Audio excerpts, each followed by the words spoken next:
Good boy. Hey guys, this is Leah Cook with Confident Companions, and in this video I want to discuss the 3 tools that I want you to go ahead and have on hand for working through the nail dremeling desensitization process. So the first tool you're going to need to use is your hand, okay, but we've already gone over how you should start touching your dog's paws, the front and the back, with your hands, and just get them used to that. That's a good boy. The next thing you need to do is start getting them used to one hand holding while the other hand touches each individual toe. Okay, so I'm going to show you what that looks like.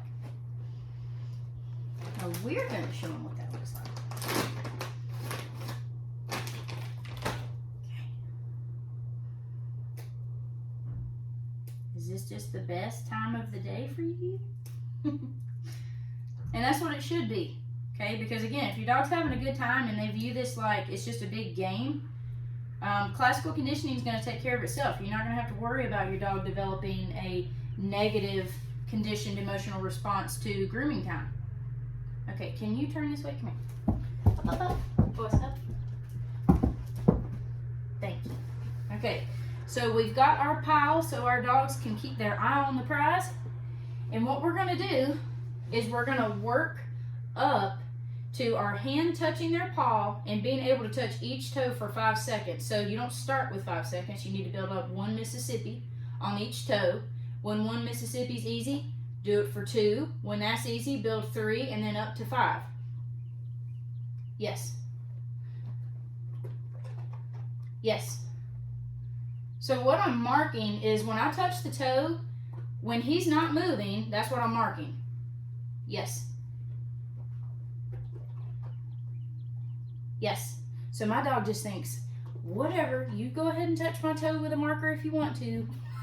Okay, so you need to do that with every toe. And again, you need to build up to 5 seconds, because realistically speaking, when you get to the point where you're dremeling, your dog's toenails, you're going to need to hold their foot for about 5 seconds so that you can get everything situated so that you don't dremel their fur or their paw pad or anything. So the next thing we're going to use is a cheap Oral-B vibrating toothbrush. So this was a training advice from Anna Poole, who's the owner of Soggy Paw Salon. She's the bomb. If you don't know her, she grooms Brandy. That's why she looks cute all the time.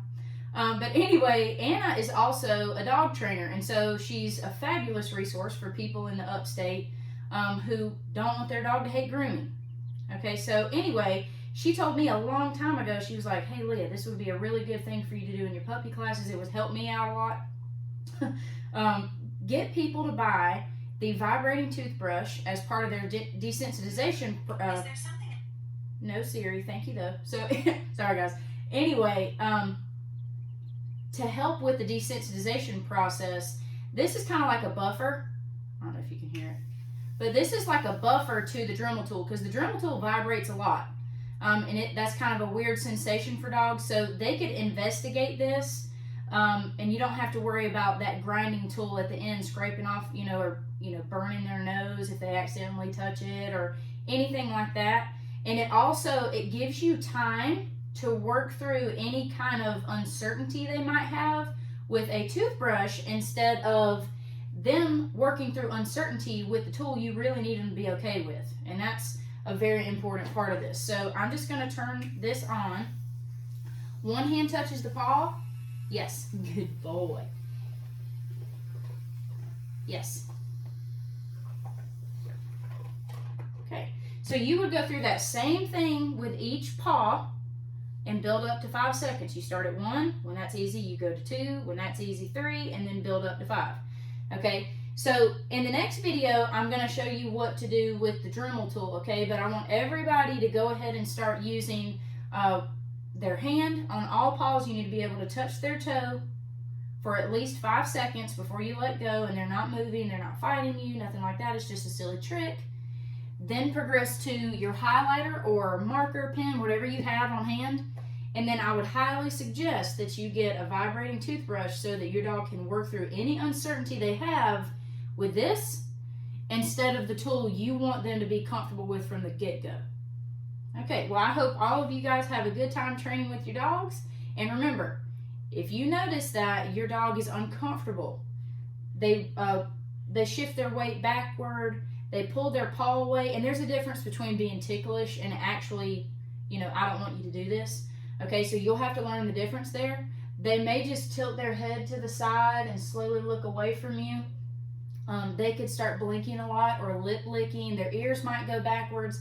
If you notice things like that, you need to be aware that your dog might be uncomfortable, and you should immediately stop or make it easier. And you need to make note of that in your training notebook. And if you don't have one, you need to get one. Okay, don't do sloppy training. Have a notebook, keep track of it, and that way you're not gonna just prolong any kind of unnecessary uncertainty or bad feelings that your dog might have. Do you want these crayons right there?